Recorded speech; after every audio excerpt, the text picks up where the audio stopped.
한국 교회는 5종류의 교인들이 있다고 합니다. 습관에 따라서 교회를 나가는 사람들입니다. 그냥 습관적으로 가는 거는 좋은 버릇입니다. 나쁜 버릇도 많은데 교회를 꼭 습관적으로 나오는 것도 아주 좋은 버릇이라고 할 수가 있죠. 또 두 번째로는 어떤 목사의 설교가 마음에 들어서, 좋아서가 아니라 내 마음에 들어서, 그래서 그 설교를 듣게 해서 교회 나가는 사람들이 있습니다.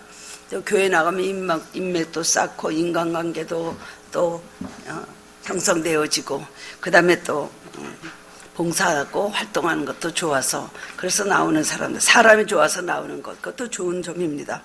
그 다음에 심리적으로 위로와 평안을 얻기 위해서 교회에 나가는 사람입니다. 말씀을 듣거나 뭔가 마음의 평안함을 얻고, 그리고 뭔가 위로를 받는다. 교회 갔다 오면 마음이 어떠세요? 그러면 갔다 오면 좋습니다. 뭔가 마음이 평안합니다. 라는 분들이 있습니다. 5번째로는 교회 나가고 예수 믿고 기도하면은 일 좀 잘 풀릴까 해서 기복적인 그런 사람이라고 할 수가 있습니다. 근데 이러한 교회들이, 이런 이유들이 교회 나가는 올바른 동기가 될 수는 없는 것입니다. 동기는 확실해야 되는 것입니다. 여러분 교회 무엇 때문에 나오십니까? 오늘도 왜 나오셨습니까? 어떤 분은 속으로 부인 등살에 나왔지, 가정의 평화를 위해서 나왔습니다. 처음에 나오실 때 솔직히 그렇게 고백하시는 분들도 있습니다. 여러분의 신앙의 동기는 바로 무엇입니까? 어떤 이유로 교회를 나왔든 간에 교회에 와서 예배 참석하신 것은 참으로 축복입니다. 그러나 반드시 예배를 통해서 하나님을 만나고 심령의 개혁적인 변화가 일어나고, 그리고 또 사명을 깨닫는 체험이 있어야 여러분 예수를 믿는 올바른 신앙의 동기라고 할 수가 있는 것입니다. 본문 이사야 6장은 BC 740년경에 유다 유세 왕이 죽었던 그 해에 이사야 선지자에게 일어났던 신비한 체험을 기록하고 있습니다. 우시야 왕은 이사야 선지자가 활동할 때 첫 번째 왕입니다. 이사야는 여러 왕을 섬기면서 궁에서 선지자의 역할을 했던 상당히 하이 클래스의 그런 사람이었습니다. 근데 아모스의 아들 이사야는 유세 왕이 죽기 훨씬 전부터 선지자의 사역을 그렇게 한 사람이었습니다. 당시 유다의 상황은 매우 어두웠습니다. 우시야 왕은 유다의 10대 왕으로서 아주 선하고 훌륭한 왕이었습니다. 그는 52년간 통치를 했는데 열심히 있는 신앙으로 국민 경제를 일으키고, 그 다음에 나라를 크게 부강하게 하였습니다. 그리고 농사와 목축업을 일으키고 국방을 튼튼히 하여서 외적의 침입을 막고 영토를 확장해서 빼앗겼던 땅도 다 찾아왔습니다. 그 명성이 사방에 널리 퍼졌던 그런 선왕이었습니다.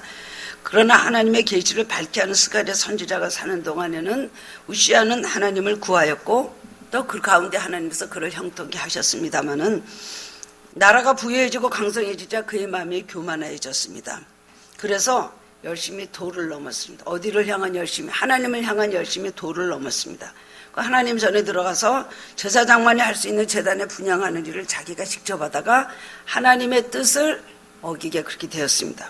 결국 하나님의 진도의 징계를 받아서 문두병에 걸리게 되고 죽는 날까지 별궁에 격리돼서 살았다는 것입니다. 이 우시야 왕이 분향하는 일을 자기가 한 것은 자기가 높아지고 자기가 교만해지려고 그랬던 것이 아닙니다.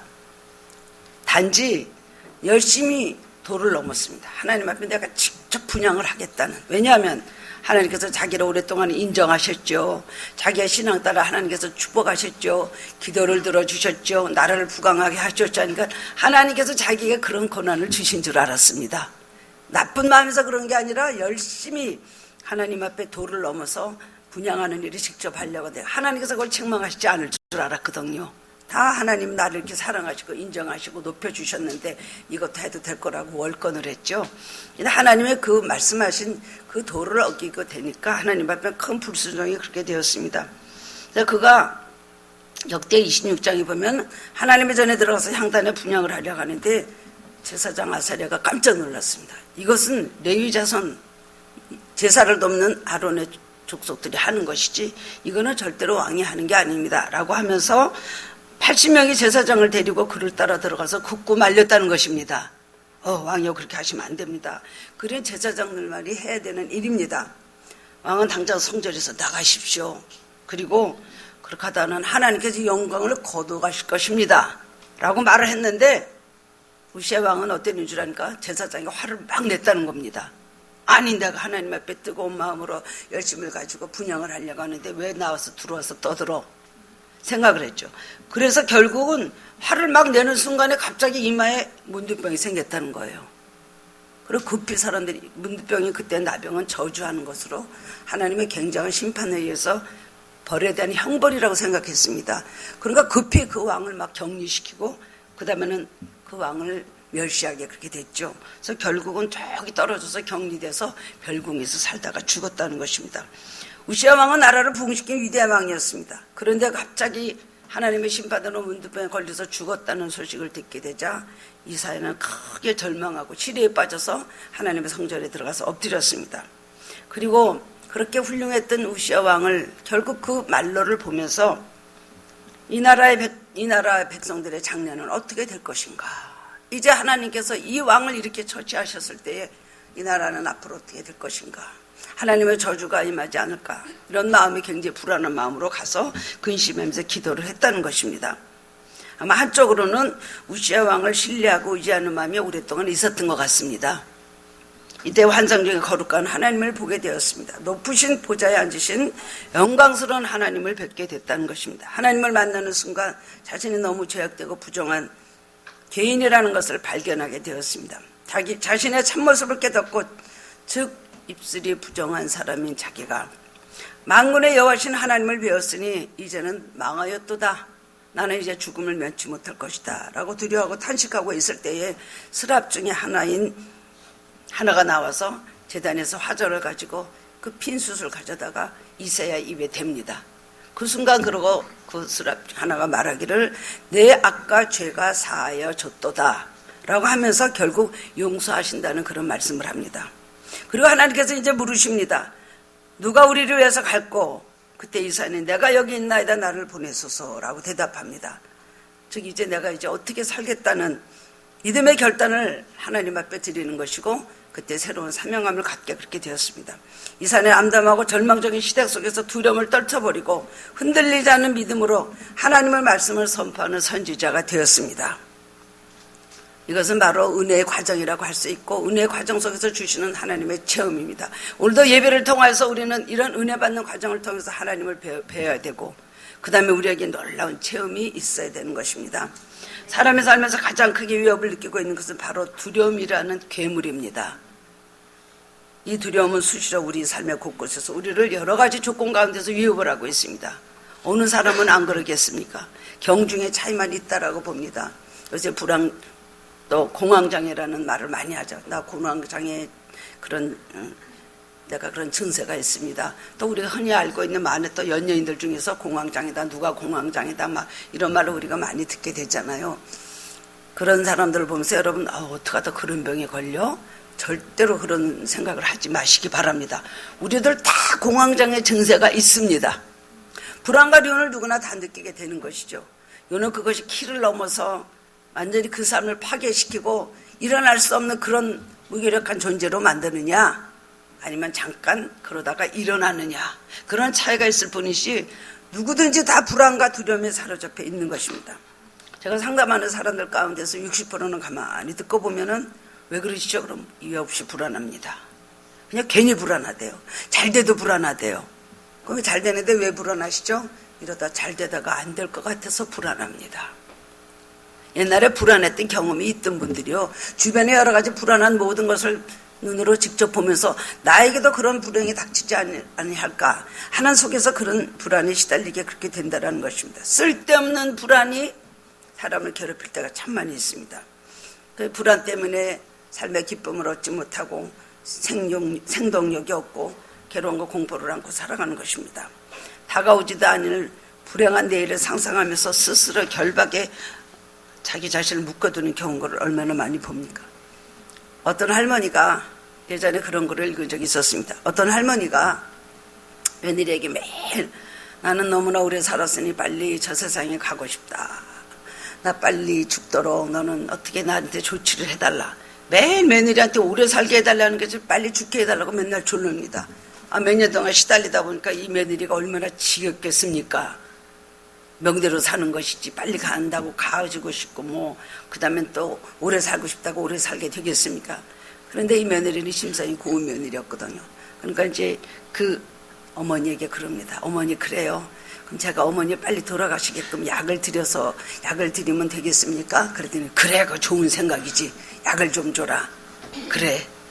그래서 이제 약을 매일 다 드리는데 뭘 드렸냐면 설탕하고 맛있는 이런 음식 가루를 섞어서 드렸습니다. 그러면서 이게 뭐냐? 어머니 빨리 가시고 싶다. 그래서 제가 어머니 빨리 가시고 싶으면 갈 수 있는 약을 제가 드립니다. 그랬더니 그래, 근데 맛있다. 네, 맛이 있습니다. 맛이 없으면 그나마 또 어떻게 씁쓸하고 써서 드시겠습니까? 그래가지고 다 이렇게 그러고 오랫동안 잡는데 이 할머니가 그걸 잡으면서 또 얼굴이 더 좋아져야 되잖아요. 좋은 맛있는 거 영양 좋은 가루를 드렸는데 이 할머니가 그때부터 막 정말 마르기 시작을 하는 거예요. 병이 막 생기기 시작을 하고 얼굴이 막 이렇게 돼. 오랜만에 이제 같이 사는 아들도 그러고 또 다른 작은 아들이 와가지고 어머니 얼굴 보니까 어머니가 많이 수척을 해졌잖아요. 그러니까 어머니 얼굴이 왜 이렇게 되셨습니까? 어디 아프세요? 그러니까 내가 몇 달 전부터 좀 아파. 이제 갈 날이 얼마 안 남은 것 같다.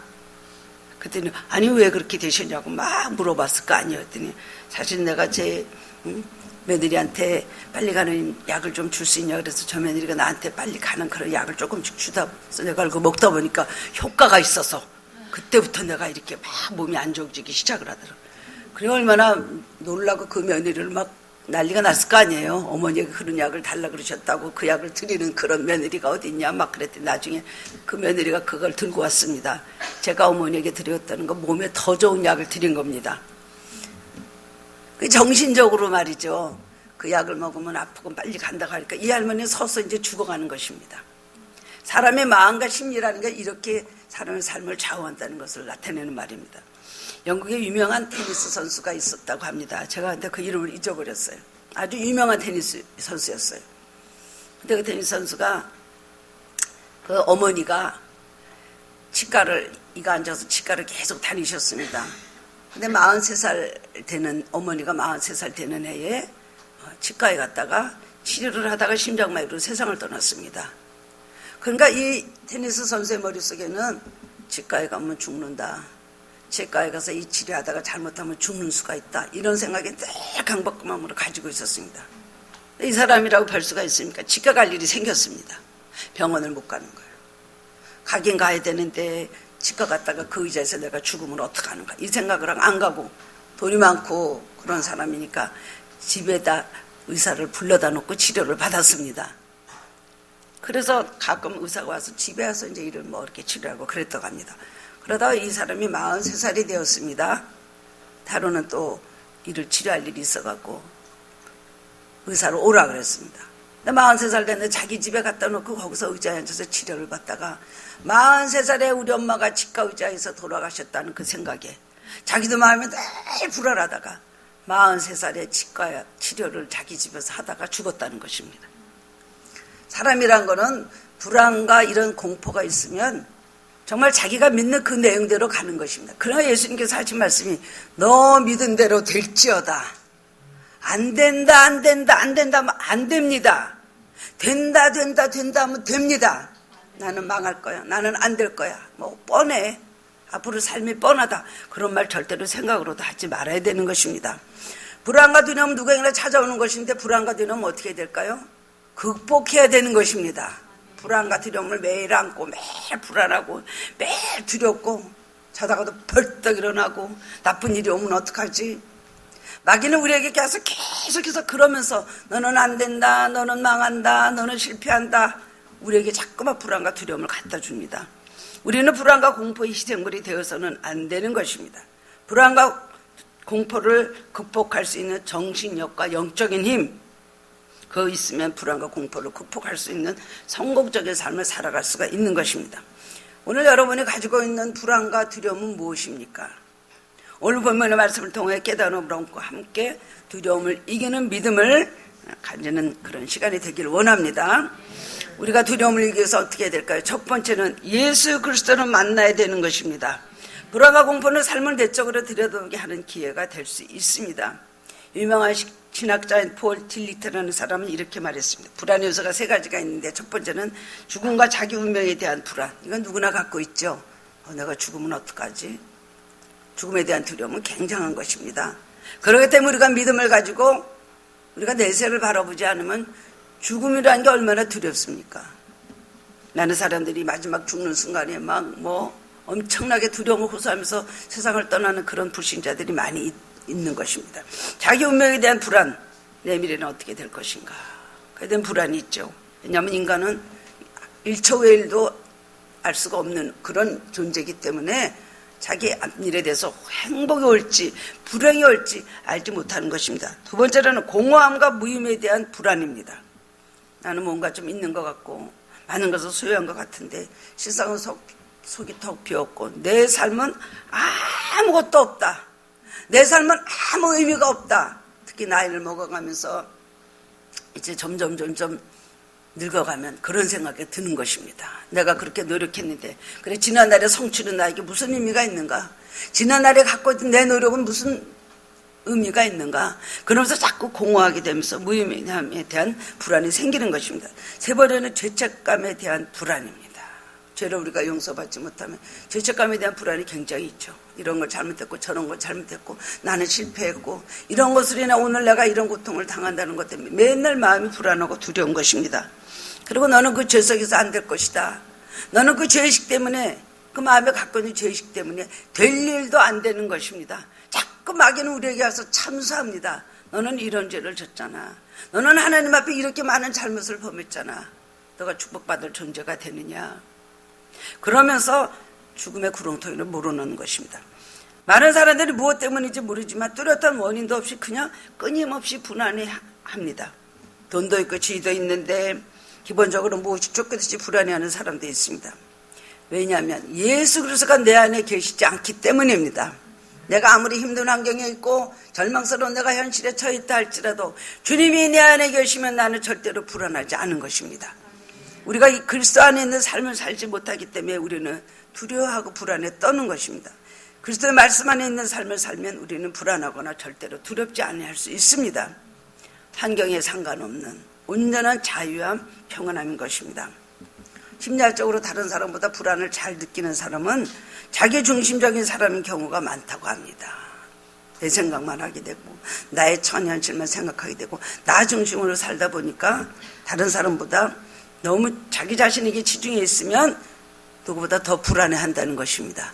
눈을 들어서 다른 사람의 삶을 보고 나는 돕는 일을 하고 그리고 먼 다른 세계로 눈을 돌려서 시야를 바라보게 된다면 좀 불안을 덜할 수가 있는 것입니다. 그렇기 때문에 불안하고 두려운 사람들은 대부분 보면은 커튼을 닫아버리고 불을 꺼버리고 핸드폰을 꺼버리고 그리고 모두 소음을 차단하고 완전히 틀어박혀서 완전히 더 컴컴한데 혼자 외롭게 외톨이로 앉는 경우가 많죠. 사람들이 막 연락하는 것, 만나자는 것, 어떤 무슨 사랑의 손길을 내미는 것도 다 싫습니다. 나를 좀 가만 놔두세요 라고 합니다. 우울증 걸리는 환자들이 대부분 그러죠. 자기중심적이기 때문에 그렇다는 것입니다. 낙심되고 우울하고 불안할수록 사람들도 만나고 다른 일에 좀 몰두하고 뭔가 자기 자신을 그것에서 멀리할 수 있는 그런 환경을 스스로 만들어야 된다는 것입니다. 또 지나치게 완벽주의로 나가는 사람도 아주 자꾸 불안해합니다. 완벽주의인 사람 항상 불안하죠. 한다 그랬다 또 안 하고 또 안 한다 그랬다 또 한다 그랬다 또 하려고 그러고 보면 또 안 한다 그러고 지나치게 완벽주의인 사람하고 뭐를 하다 보면 진행이 잘 안 됩니다. 그냥 막는 요인들이 얼마나 많이 발견이 되는지 몰라요. 근데 완벽주의는 어떻게 해서 보면 하나님 편에서 보면 자기 교만에서 오는 거라고 합니다. 자기 능력을 너무나 많이 그 완벽하게 하려다 안 되니까 그 다음에 불안하고 그 다음에 마음속에 이제 두려움이 생기는 것입니다. 세 번째는 무엇인가 의지할 것이 없는 사람은 불안해합니다. 믿음 있는 사람 모든 걸 맡기 때문에 평안할 수가 있는 것입니다. 자기의 삶의 짐을 맡길 만한 대상이 없기 때문에 불안이라는 무게가 막 짓누르게 되는 것입니다. 오늘 본문의 말씀은 이사는 성전에 올라가 엎드렸습니다. 우시아 왕의 죽음은 지도자의 상실을 통한 국가적 혼돈과 외적인 침입을 의미하는 것이었습니다. 그런데 단시간에 기도하는 이사야에게 갑자기 하늘문이 열리는 성령의 역사가 일어난 것입니다. 어떨 때 우리는 예수 그리스도를 만날까요? 하나님 앞에 엎드리는 것입니다.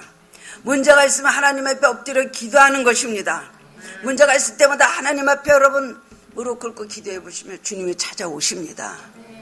문제가 있을 때 내가 사람을 만나고 어떤 것을 다른 걸 정보를 얻으려고 하고 수많은 연구를 하고 그런 노력을 할 것이 아니라, 그것도 중요한 일입니다. 먼저 하나님께서 이 문제를 해결해 주시도록, 근본적인 문제가 특별히 있다면 그 문제를 해결해 주시도록 하나님 앞에 엎드리는 것이 문제 해결의 가장 빠른 지름길이라는 걸 기억하시기 바랍니다.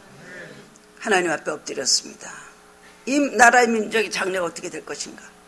이 백성은 하나님 앞에 어떻게 할 것인가? 왕이 저주를 받았으니 백성들도 저주를 받지 않을까? 그런 이산에 낙심하지 않고 하나님 앞에 가서 엎드렸다는 것입니다. 결국 그는 감격적인 체험을 하게 되었습니다. 높이 들린 보좌에 앉으신 하나님을 뵙는데 하나님의 옷자락이 성전에 가득했습니다. 하나님의 영광이 성전에 가득한 걸 보고 얼마나 소망이 생겼겠습니까? 또한 스랍들이 하나님의 오시진 가운데 거룩하다 거룩하다 거룩하다를 3번이나 찬양을 하는, 3번이라는 건 완전하다는 것이요, 스랍이라는 것은 하늘의 천사를 말하는 것인데, 스랍들이 하는 일은요, 제가 다른 책에서 읽었더니 우리 가슴에 불 붙여주는 천사들이래요. 스랍이라는 건 우리 마음을 뜨겁게 해주는 천사라고 합니다. 그래서 스랍이라고 한다는 겁니다. 그래서 결국 이사의 마음을 뜨겁게 해줬잖아요. 문지방에 터가 요동하면서, 그리고 성전에 올라가 연기가 충만하고, 그 다음에는 마음속에 이제 불안한 생각이 없어지기 시작을 합니다. 우시아 왕이 죽던 해 가장 어둡고 절망스러운 그때 영광스럽고 경이로운 하나님의 영광을 보는 축복을 받게 된 것입니다. 여러분이 가장 고통스럽고 절망적일 때 오히려 주님의 영광을 볼 수가 있는 때인 걸 믿으시기 바랍니다. 화가 복이 된다는 것, 문제가 하나님 앞에 축복이 된다는 것, 그렇기 때문에 고난은 변장하고 들어오는 축복이다. 체험을 많이 한 사람들은 고난이 올 때 하나님 무슨 축복을 주시려고 이러는가? 체험을 많이 한 사람들은 그런 고백을 하게 됩니다. 그러나 또 잊어버리고 또 있다가 또 문제를 당하면 또 불안해하고 두려워하다가 하나님을 찾고 엎드려서 기도하다가 하나님을 만나게 되면 그 다음에 다시 또 삶의 기쁨이 충만해지고 그 체험을 얻은 그 모든 감격적인 마음을 가지고 또 얼마 동안 살아가는 것이 우리 신앙인의 모습이라고 할 수가 있습니다. 불안과 두려움에 떨면서 가장 연약해져 있을 때라도 주님 앞에 엎드려 기도하면 강변스러운 신령한 세계를 열어주시는 것입니다. 여러분, 굉장히 많이 아프고 났는데 물질 들어오는 거 아세요? 또 여러 가지 물질로 많은 어려움을 겪고 났는데 자녀들이 잘 되는 축복을 받는 걸 아세요? 모든 것이 고난 중에 절망하는 가운데 기도할 때 하나님께서 축복을 허락해 주신다는 것입니다. 영적인 축복을 주시고 현실의 축복을 내려주는 것을 여러분 체험할 수가 있습니다. 야곱의 베델의 체험이 바로 그런 것 아닙니까? 형 에서를 속이고 아버지를 속이고 장자권을 이제 빼앗고 그 다음에는 그 집에서 쫓겨나게 되었습니다. 에서가 그냥 동생을 죽이려고 한다는 말을 어머니가 들었습니다. 어머니 리브가가 말합니다. 형 에서의 화가 풀릴 때까지 빨리 너 외삼촌 집에 가서 피해 있어라. 갑자기 집을 나오게 되었습니다. 뭘 잘못했는지도 모릅니다. 엄마가 시킨 대로 했습니다.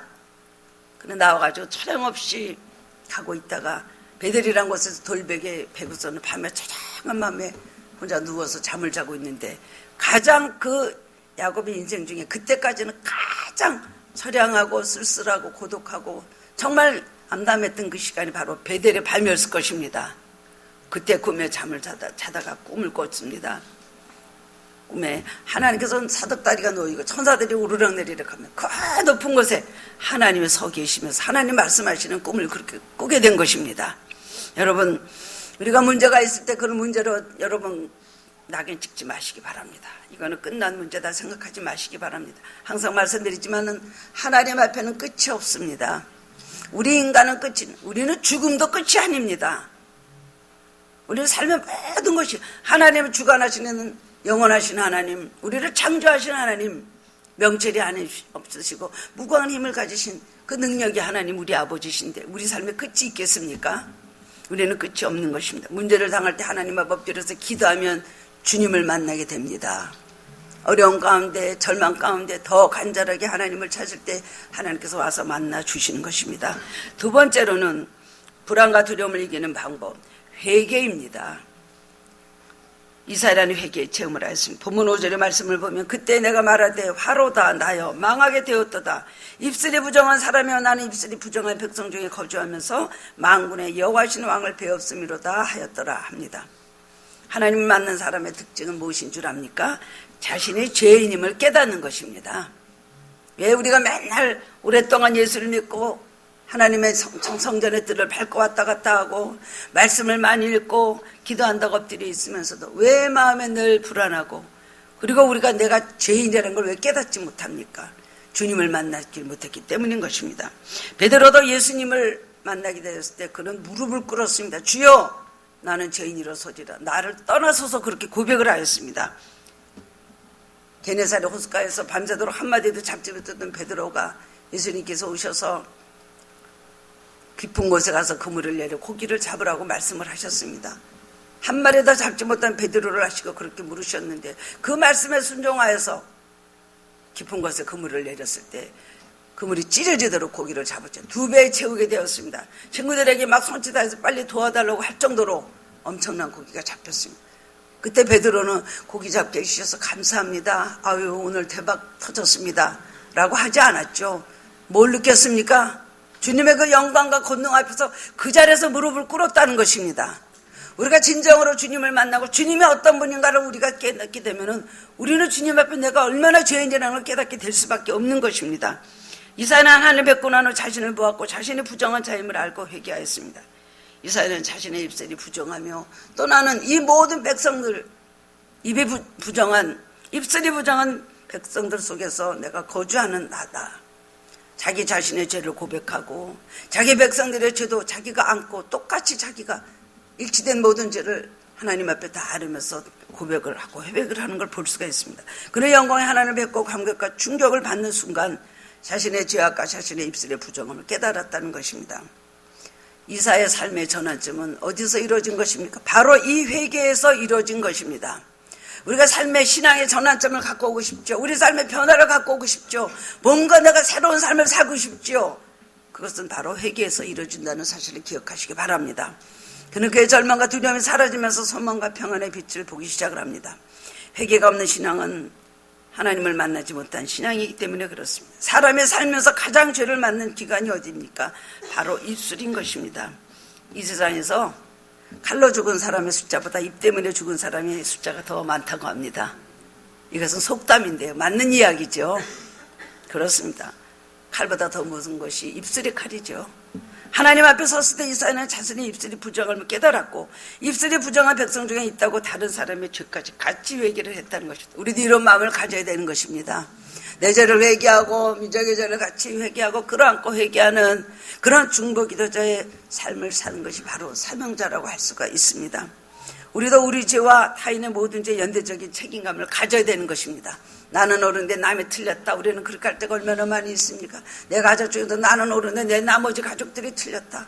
모든 이웃들이 틀렸고 나는 옳은데 다른 사람들이 잘못이 있다. 만약에 내가 옳고 다른 사람들이 잘못이 있다면 그 사람들의 잘못까지도 끌어안고 내 죄인과 같이 기도를 해야 된다는 것입니다. 이사야는 내 입술이 부정할 뿐만 아니라 내가 또 모든 입술이 부정한 백성 중에 내가 거합니다 라고 하면서 자기 자신과 모든 동족들의 죄를 한꺼번에 하나님 앞에 회개하는 모습을 보게 됩니다. 그런 연대적인 책임을 가지는 것이 바로 올바른 신앙인의 모습이라고 할 수가 있습니다. 마지막으로 세 번째는 불안과 두려움을 이기는 사명을 새롭게 하는 것입니다. 이사야는 이미 하나님 말씀을 선포하는 선지자였습니다. 그런데 하나님 이사야에게 또다시 질문을 하십니다. 오늘 본문 8절의 말씀을 보면 내가 또 주의 목소리를 들으니 주께서 이르시되 내가 누구를 보내며 누가 우리를 위하여 갈고 하시니 그때 내가 이르되 내가 여기 있나되 나를 보내소서 하였더니 이사야는 이미 하나님의 말씀을 선포하는 선지자의 삶을 살고 있었던 사람입니다. 우리를 위해 누가 갈고, 이 말씀이 새로운 질문이 아닙니다. 내가 연나이다 나를 보내셔서 그것도 새로운 또 답변이 아닙니다. 매일매일 그런 자세로 그는 살아온 그런 사명자요 예언자였습니다. 그러나 그는 하나님 앞에 죄를 얘기하고 나니까 그 말씀이 그냥 하는 말씀의 그런 고백이 아닙니다. 하나님이 물으신 질문이 다시 한번 자기 깊이 와서 자기를 찌르는 말씀이 되었고 내가 여기 있나다 나를 보내소서 하는 그 사명감을 새롭게 하고 그때 그 나라가 어떻게 되는 상황에 있는지도 모르는데도 불구하고 선지자로서의 죽음을 각오하고 하나님을 위해서 핍박받는 것을 각오하고 고통당하는 것을 각오하는 그런 철두철미한 그런 사명감에 사로잡히게 되었다는 것입니다. 우리 삶에는 두 가지 유형이 있습니다. 첫 번째는 자기 생각과 마음대로 사는 인생입니다. 자기 원하는 대로, 자기 마음 끌리는 대로, 하고 싶은 대로 합니다. 하기 싫으면 안 하고, 하고 싶으면 하고, 하나님 일도 하고 싶으면 하고, 안 하고 싶으면 안 하고, 자기 마음대로 붙잡았다가 내려놨다 던졌다가 다시 주워 손에다 잡았다가, 그는 인간의 목적대로 사는, 인간의 모든 잣대에 맞춰서 사는 삶이라고 할 수 있고요. 두 번째로는 보내심을 받은 인생이 있습니다. 하나님 나를 보내셨다라고 느끼면서 사는 인생입니다. 거기에는 자기의 생각이나 자기의 감정이나 자기의 선택이 없습니다. 하나님께서 말씀하시는 것에 무조건 순종하는 것만 있는 것입니다. 그 사람은 하나님의 목적에 따라 살기 때문에 그렇습니다.